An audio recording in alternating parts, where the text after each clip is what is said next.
They say every scar tells a story. Mine tell an encyclopedia of mayhem.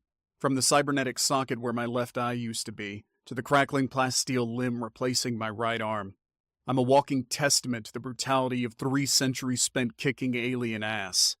They call me Hadrian Shaw, the unkillable human. To the allies of the Terra Firma Accord, I'm a legend. To my enemies, maybe a demon with a hard-on for plasma fire. I wasn't born a soldier. I grew up on some backwater colony, Proxima 2 or something like that. Mom was a geneticist, dad a freight pilot, boring stuff. When the recruiters shimmered into town, flashy uniforms and promises of galactic adventure, I signed up faster than you can say antimatter torpedo. Seems like more fun than hauling crates of cloned algae across the stars. I got my wish, all right. First taste of real action was the Shylarian uprising. Insect things, those Shylarians, all chitin and acidic spit. Lost half my squad in the first firefight. Got myself pinned down behind a wrecked hauler. Out of ammo, out of luck. And then something clicked. Pure, battle-crazed instinct, I guess. Charged those Shylarians with my combat knife. Should have been bug paste in seconds. Instead, something in me shifted. Ducked under blaster fire, danced through their mandibles. When the smoke cleared, the ground was littered with twitching insectoid corpses. And me, standing tall, not a scratch on my peach fuzz face. Word spread quickly about the human berserker from Proxima 2. From then on, it was a blur of campaigns. Fought the hive mind of Krellick on their fungus worlds, blasted through the mechanized legions of the Sith Collective, even brawled with slaver pilots in the lawless nebula. Hadrian Shaw became the name whispered when the brass needed a miracle. Each battlefield left its mark, a missing eye, shrapnel fused to my ribs, burns that would make a demon wince. But through it all, I never went down for the count. Death seemed to just bounce off me. They started throwing the fancy tech my way. Prototype armor, experimental energy weapons, even offered me some highfalutin cybernetic enhancements. Most of it was glitchy, uncomfortable, but it gave me an edge. Turns out being unkillable is a hell of a lot scarier when you've got a railgun that can punch through a tank tucked under your arm. Fame, though, that was the real danger. Wasn't just the Silarians or the Sith who knew my name, but every general, politician, and corporate shill back on Earth and the colonies. They sent reporters to follow me around with their holo recorders, plastered my battered mug on patriotic posters, became some kind of symbol, a walking, talking propaganda piece for the war machine. Don't get me wrong, I love the thrill of the fight, the smell of the ozone, the roar of the crowd when you pull some insane stunt and survive. There's nothing quite like it. But when you're knee-deep in enemy guts, it's easy to forget what you're fighting for. When the doubts crept in, nights spent staring at the shimmering stars of some godforsaken battlefield, feeling the ghost pains of missing limbs and lost comrades, I'd wonder, was this it? Was I destined to be nothing but a living weapon pointed at anything the higher-ups deemed a threat? Seemed like the galaxy was full of wars, each crueler than the last. How long till I broke? Till my luck ran out. Maybe death would have been a mercy. But the universe, in its twisted humor, wasn't about to grant me that. So I ran. Not in fear, but in desperate need to find something, anything that resembled meaning. Took some long-range mercenary job. Ended up on a backwater survey vessel charting the outer rim of known space. Routine stuff, they said. Yeah, right. Routine went to hell quicker than a void ship falling into the black hole. Unknown vessel, Xeno design like nothing on the Accord database. Slipped out of warp near coordinates. Scans went wild, energy readings spiking, some weird temporal distortion field rippling through the damn thing. Before we could hail them, they opened fire. The survey ship was no match for that firepower. Should have vaporized us in seconds. But something about that distortion field played merry hell with their targeting. Beams lanced past the ship, clipped the shields, but we were holding. I wasn't about to go down without a fight. Old habits die hard, I guess. Vacuum sealed up, grabbed the biggest damn plasma cannon I could find and made my way out of the airlock. It was madness. Leaping between hunks of debris, dodging those blasts that warped the starlight as they passed. Found myself on their hull, magnetic boots barely keeping me anchored against the ship's shuttering. Clamped the cannon to the hull, overrode the safeties, and let loose. A point-blank annihilation beam tore into the Xeno metal, burning straight through to whatever powered their abomination of a ship. Explosion rocked me back, threw me spinning into the infinite black. Tumbling, I watched the enemy ship fracture, crackle with impossible energies, then implode into a swirling ball of pure chaos. Rescue crews found me a day later, drifting amongst the wreckage. Barely a pulse, patching me up was a chore, but damned if I didn't pull through, as per usual. When I came to, they didn't have medals for me, just grim expressions. Turns out those Xenos were the vanguard of something big, something nasty. A whole damn empire out there in the dark, and they just tasted human blood for the first time. News of that skirmish spread like solar flares across the Accord. It wasn't a celebration, it was a prelude to panic. Turns out the galaxy wasn't so empty after all, and we were the squeaky toy that just caught the attention of some monstrous cosmic dog. The higher-ups crawled out of their gilded bunkers, begging the unkillable man to answer the call once more. It wasn't even a question. The thrill of battle was back in my veins, but this time, there was a razor's edge to the hunger. A desperation that matched the fear on everyone's faces. They strapped me into the best war machine they could cobble together, a gleaming behemoth crammed with experimental tech, barely held together with code, patches, and prayers. Officially, I was a fleet captain. Really? I was a one-man wrecking crew thrown at anything the enemy could muster. Blockades, invasion fleets, even a planet-cracker dreadnought that dwarfed our entire armada. Didn't matter what they threw at me. I smashed through it. Every victory, every ship saved meant more legends whispered, more weight piled on my shoulders. I became less human and more myth, and the myth didn't sleep, companionship, or anything resembling a damn life. Just the next battle, the next impossible odds stacked against me. It was on the moons of Calypso 5 that everything changed. We'd been pushed back, battered and bloodied, dug in for the last stand against an overwhelming enemy force. The skies swarmed with their fighters. Their ground troops surged towards our trenches like a relentless tide. Fury ignited within me, as always. Yet looking at the faces of those soldiers around me, humans, aliens, all of them terrified kids beneath the bravado, something snapped. Wasn't rage I felt that day, but a bone-deep weariness. I was tired of being the unkillable pawn in their war games, tired of all the pointless bloodshed, of a universe teeming with conflict, yet the enemy wouldn't stop coming. There was no choice in the end, was there? I charged, but this time it wasn't into the jaws of death. This time I ran straight at the enemy lines, not as a destroyer, but as a madman waving a white flag fashioned from a ripped-up med sheet. The blaster fire faltered. Screeches of confusion echoed on the enemy comm channels. I kept running, my armor flashing with emergency lights, my amplified voice booming a message I'd repeated in 100 languages across 100 battlefields. "Hold your fire! I want to talk!" Maybe I'd finally snapped completely. Maybe it was the smartest damn thing I'd ever done. Either way, the shooting stopped. From the enemy trenches emerged a figure sleek and sinuous, its biometallic form a stark contrast to my own hulking shape. A translator drone hovered nearby, crackling with garbled speech. Turns out, even the most implacable foe is curious when the unkillable human throws down his weapons. Talk is a funny thing, out there in the coldness of space. It turns out these new enemies, these Raziel, weren't the mindless conquerors we'd painted them to be. They fought for survival, same as us. Fear had driven them. Fear of humanity's relentless expansion, of our reputation as death incarnate. Didn't excuse their aggression, but it gave it context.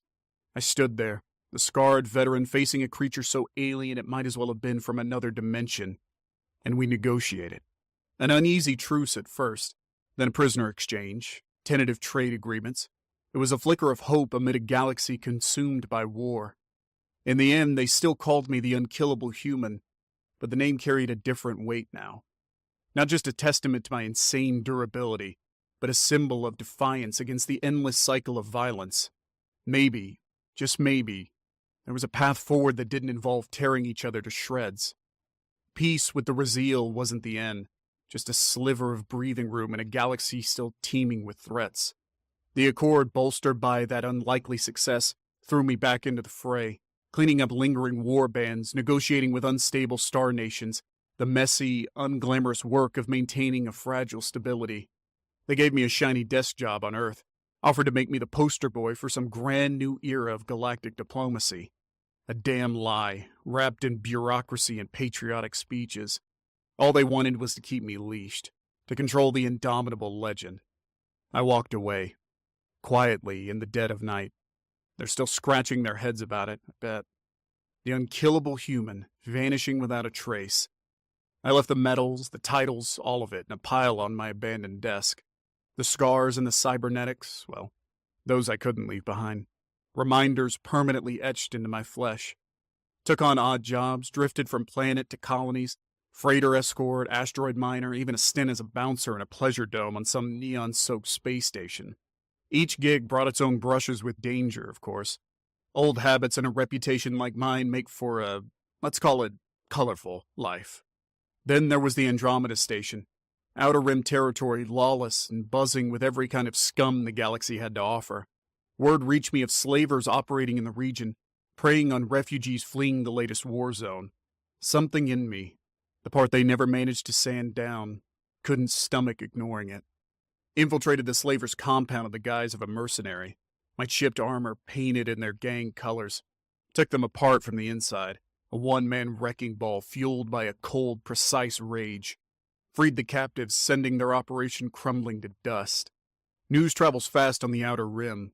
Turns out the families of those I'd freed were connected, part of some long-exiled clan from an ancient star empire.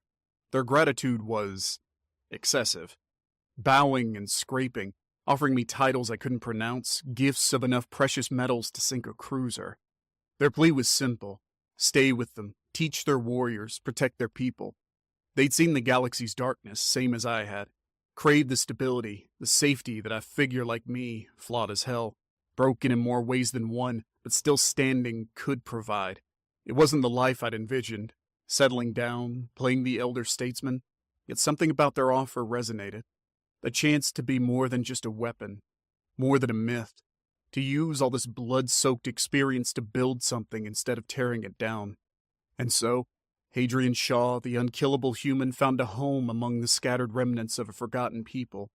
My old bones ache more these days, and the echoes of past battles still haunt my nights. But the training ground rings with the clash of blades, with the determined shouts of young warriors eager to learn from the scarred veteran. Sometimes, under the swirling nebulous skies, I swear I hear phantom cheers, the roar of crowds hungry for a spectacle that'll never come again. Then a child tugs at my sleeve, some question about combat drills, and the ghosts fade. Is this peace? Not the kind the politicians peddle, but a sliver of it, hard-fought and precious. I'm still scarred, still haunted, and the galaxy's a damn mess. But somewhere amidst the chaos, in a forgotten corner of creation, maybe an old soldier finally found his purpose. Maybe this broken, unkillable human is finally learning how to live. Life has a funny way of throwing you curveballs, even on the far edge of known space. Turns out the universe wasn't done testing Hadrian Shaw just quite yet.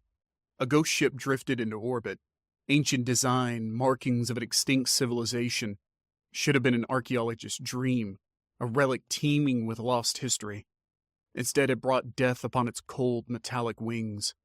The things that crawled from the ship, I'd seen horrors in my centuries, but this was different. Not flesh and blood, not robotic constructs. They were shadows given shape, slithering tendrils of darkness that ripped through flesh and steel alike. The brave young warriors I'd trained, torn apart, their screams echoing through the station's corridors.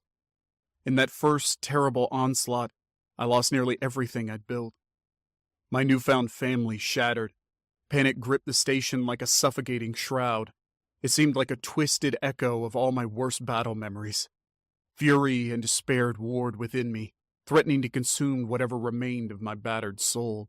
Yet, as those tendrils whipped towards me, something cold and unwavering ignited within. Not the berserker's rage of my youth, but the honed resolve of a warrior tempered by countless trials. They may have shattered my peace, but they wouldn't break my spirit. My cybernetic arm hummed as I reconfigured it into the most destructive setting. Ancient weapons, long dormant, stirred within the station's hidden vaults. The fight wouldn't be some glorious charge like in the old days. It was going to be a desperate, brutal crawl through darkness, hunting the hunters. And hunt them I did. Every inch of that station became my battlefield. Traps hastily rigged from salvaged tech, ambushes laid in the flickering light. I became a ghost myself, striking from unexpected angles, exploiting the shadows as ruthlessly as they did. The unkillable human wasn't some indomitable force this time. He was cunning, adaptable.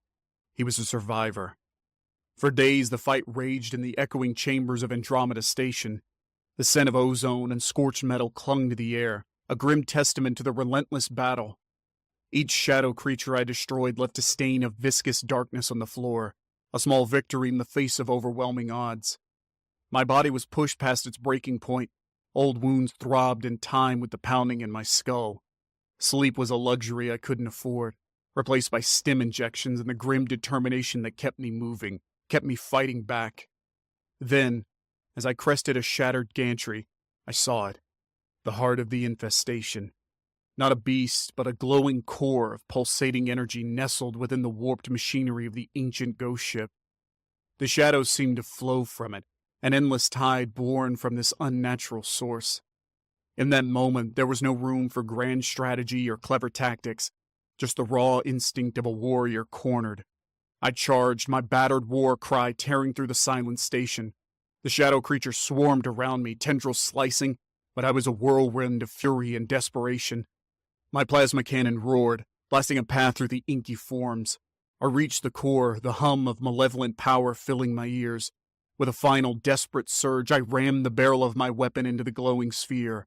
The energy feedback was blinding, agony coursing through augmented nerves and overloading cybernetics. Then, a crackle, a surge, and the core imploded, throwing me back in a wave of searing light. Silence descended, broken only by my ragged breaths. The shadows had vanished, dissipated into wisps of fading darkness. The station was a graveyard, but the tide of the unnatural had ebbed. Exhausted, broken, I slumped against a bulkhead, the taste of copper in my mouth. I'd survived. Again. The aftermath was chaotic. Salvage teams, scientists, and a whole contingent of Accord officials flooded Andromeda Station, eager to pick apart the wreckage and exploit any knowledge gained in our desperate fight for survival. They looked to me for answers, for explanations of how I'd single-handedly staved off an invasion. I had none to give, just the lingering chill of those shadows, a haunting reminder that the galaxy was vast and unknowable, and that even the unkillable human couldn't face every storm alone. The Accord offered me their finest medical treatment, a chance to replace my ravaged flesh with pristine bioimplants, to smooth out the scars and erase the weariness of 1,000 battles. I turned them down. These scars, this battered body, they were the only proof left that I'd fought, that I'd endured. Instead, I took what meager payment they offered, patched up my old ship, and vanished back into the depths of space. Andromeda Station had become a symbol, a beacon of defiance, but my place wasn't among the dignitaries and researchers buzzing around it. My purpose lay elsewhere, out in the endless black, on the fringes where order frayed and danger lurked. The galaxy was still a chaotic mess, simmering with unseen threats and teeming with those needing protection. There would always be battles to fight, wrongs to right. Hadrian Shaw, the man who couldn't die? I learned that true strength wasn't found in endless bloodshed. It lay in carrying the weight of a scarred past and forging onward, fueled by the unyielding will to make something better amidst the chaos.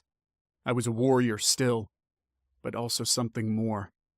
Maybe this unkillable human, amidst the fading echoes of his own legend, had finally found his way to be a true hero. And the galaxy, vast and unforgiving as ever, provided the endless battlefield to prove it.